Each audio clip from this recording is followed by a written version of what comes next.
بسم اللہ الرحمن الرحیم۔ پاکستانی میڈیا چینلز پر چلنے والے ڈرامے کسی طرح بھی ملک پاکستان کے لیے فائدہ مند نہیں، کیونکہ پاکستان 65% نوجوان قوت کے ساتھ دنیا کا نوجوان آبادی کے اعتبار سے چوتھا بڑا ملک ہے۔ ہر دور میں ہر انسانوں کو رہنمائی کی ضرورت ہوتی ہے، اور جس ملک کی 65% آبادی نوجوانوں پر مشتمل ہو، اسے مضبوط رہنما اور مؤثر رہنمائی کی ضرورت ہمیشہ سے رہتی ہے۔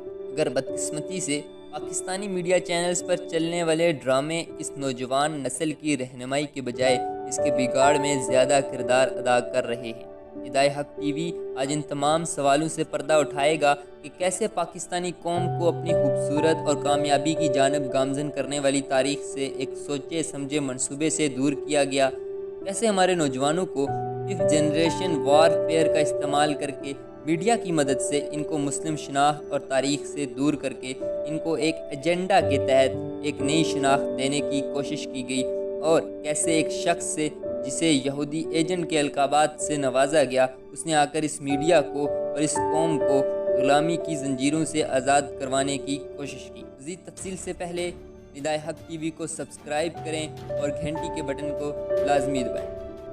مسلم تاریخ سے جو آشنا ہو جاتا ہے وہ کم عمری میں محمد بن قاسم کی طرح فاتح شہنشاہ بنتا ہے، ٹیپو سلطان کی طرح بہادر اور نڈر بنتا ہے۔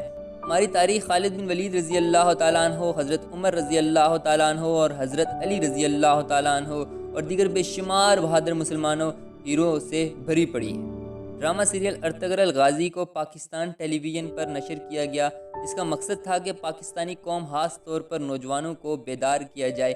آج ہمارا نوجوان خود اعتمادی کے ساتھ بات نہیں کر سکتا، اس کی یہی وجہ ہے کہ اس سے بہادر بننے کا موقع ہی نہ دیا گیا۔ اس کے دل میں اللہ کے ڈر کے سوا سب ڈر موجود ہیں، اللہ کی محبت کے سوا ہر چیز کی محبت موجود ہے۔ یہی وجہ ہے کہ ہماری قوم دنیا میں وہ عزت اور مقام نہ کما سکی جو اس کا ہونا چاہیے تھا، اور ہوتا بھی کیسے۔ اس ملک کی اصل طاقت نوجوانوں کو سیدھا راستہ نہ دکھایا گیا، بلکہ اسے غلط راستے پر گامزن کیا گیا، اور بدقسمتی سے اس میں اپنوں نے بھی کافی کردار ادا کیا۔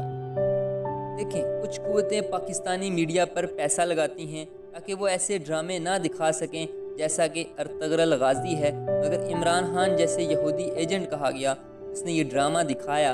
نہ صرف یہ بلکہ لاک ڈاؤن میں پاکستانیوں کو ایک کتاب جس کا نام تھا لاسٹ آف اسلامک ہسٹری، جس میں بتایا گیا ہے کہ کیسے مسلمان عیش و عشرت، قرآن سے دوری اور اپنی تاریخ کو بھول کر غلامی والی زندگی گزار رہے ہیں، اور پھر ڈرامہ سیریل ارطغرل غازی دکھا کر ان کو ان کے حقیقی تاریخ سے روشناس کروایا۔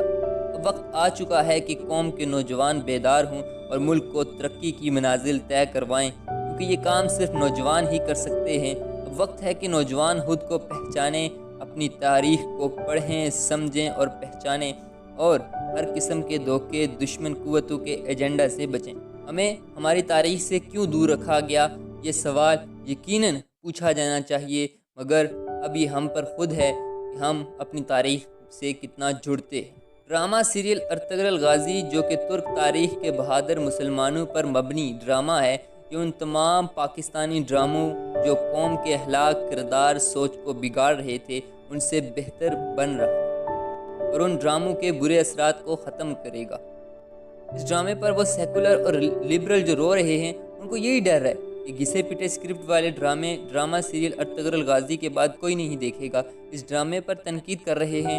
ڈرامہ سیریل ارطغرل غازی کی کامیابی برطانوی نشریاتی ادارے BBC سے بھی نہ ہضم ہوئی، اور BBC نے اس ڈرامے کے کرداروں کی ذاتی زندگی کو اچھالنا شروع کر دیا اور ارطغرل غازی کے خلاف کمپین شروع کر دی۔ ایک عرصے سے پاکستانی ڈرامے لوگوں کو برائی کی طرف لے کر جا رہے تھے، بجائے اس کے کہ لوگوں کو ڈراموں میں دکھایا جاتا کہ اچھے اخلاق کیا ہوتے ہیں۔ کامیاب اور بہادر مسلمانوں پر مبنی ڈرامے دکھائے جاتے۔ پاکستانی قوم کو انڈین ڈرامے اور انڈین کلچر سے روشناس کروایا گیا، اور کوئی قوم اپنے کلچر اور اپنی تہذیب کو بھول کر کبھی کامیاب اور ترقی کی منازل طے نہیں کر سکتی۔ اس ڈرامے نے پوری پاکستانی قوم کو بتایا کہ ایک مسلمان کیسے بہادری سے جیتا ہے۔ ان مسلمانوں کو جنہیں انڈین ڈرامے دکھا کر اپنی تاریخ سے دور رکھا، ارطغرل ڈرامے نے اپنی تاریخ سے جوڑا، جس میں دکھایا گیا کہ کیسے مسلمان اللہ پر یقین کرتا ہے اور دنیا پر فاتح ہو جاتا ہے، کیسے بیماری میں اور مشکل میں قرآن کی مدد لی جاتی ہے۔ اس ڈرامے کی سب سے زیادہ ریٹنگز پاکستان میں ہیں اور اس ڈرامے کو سب سے زیادہ مرتبہ، حالانکہ یہ ڈرامہ ترکی کا ہے لیکن ترکی کی عوام سے بھی زیادہ مرتبہ اسے پاکستان میں دیکھا گیا۔ اس ڈرامے کا دکھانے کا مقصد صرف یہ نہیں تھا کہ ہم اسے ایک انٹرٹینمنٹ کے سورس کے طور پر لیں، بلکہ اس سے ہم اپنا سبق لے سکتے ہیں۔ یہ ڈرامہ ہمیں ایک راستہ دے چکا ہے، ابھی ہم پر ہے کہ ہم کہاں جاتے ہیں اور کس راستے کو چنتے ہیں۔